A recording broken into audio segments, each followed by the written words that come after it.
Alhamdulillah, larian madrasah bagi tahun 2025 telah pun berjaya dilaksanakan. Program kesihatan tahunan pada kali ini telah pun dilaksanakan sekitar jam 8.30 pagi di perkarangan sekolah Mahat Tafiz Al-Iman. Program telah pun dimulakan dengan bacaan doa oleh Ustaz Muhammad Helmi bin Selamat serta pemanasan badan daripada Guru Pendidikan Jasmani iaitu Ustaz Muhammad Faiz bin Baharudin. Larian madrasah pada kali ini mempertandingkan 4 peringkat iaitu peringkat tahun 1, peringkat tahap 1, peringkat tahap 2 serta peringkat menengah.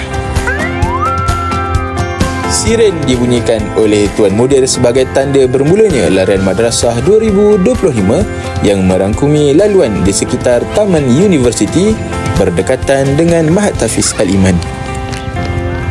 Larian para peserta pada hari ini adalah 2.8 km bagi peringkat tahun 1 serta tahap 1 dan 3.6 km bagi tahap 2 serta peringkat menengah.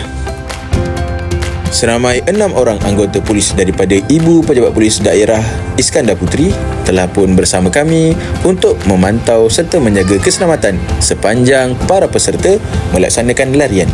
Terima kasih kami ucapkan. Begitu juga para guru yang telah bertugas sebagai penjaga titik semak sebagai panduan kepada para peserta serta staf pentadbiran yang telah melaksanakan pelbagai tugas masing-masing demi kelancaran program pada hari ini.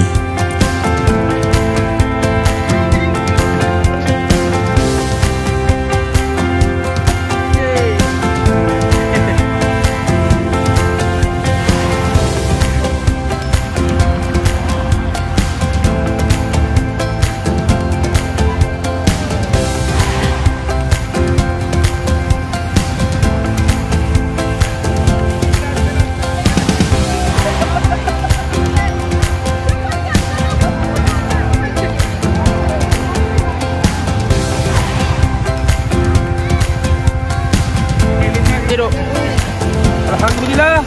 So hari ni kita ada sediakan 3 menu ya. Yang pertama kita panggil ayam apa bang? 100 plus sejati jiwa. 100 plus sejati jiwa. Yang kedua bang, yang kedua bang. Yang kedua, Raibina dari syurga. Raibina dari syurga bang. Yang ketiga, jangan kasih. Setibanya di garisan penamat, para pelajar dihidangkan dengan minuman yang telah disediakan oleh pihak sekolah. Terima kasih.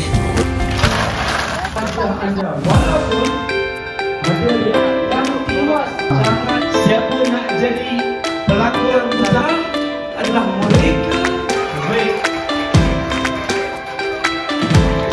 Sebelum pulang ke rumah, para pelajar telah pun mengikuti majlis penyampaian hadiah serta sijil bagi para pemenang dalam pertandingan larian madrasah 2025.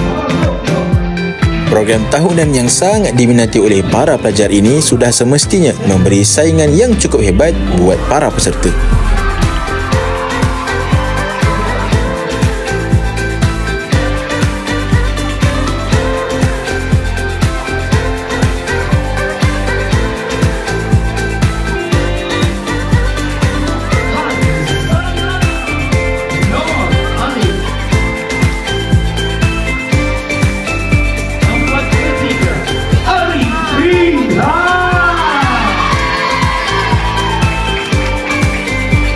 Tahniah diucapkan kepada para pemenang dan jutaan terima kasih kepada ibu bapa yang sentiasa menyokong kami dalam menjayakan pelbagai program dan aktiviti di Mahat Tafiz Al-Iman.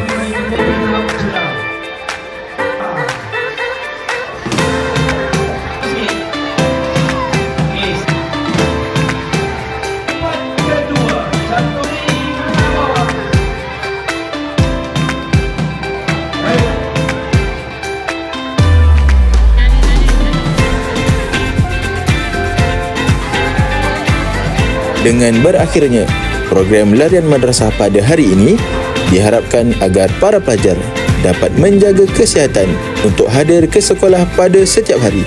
Dan semoga kita bertemu di Tamasya Sukan Mahat Tafiz Al-Iman 2025. InsyaAllah.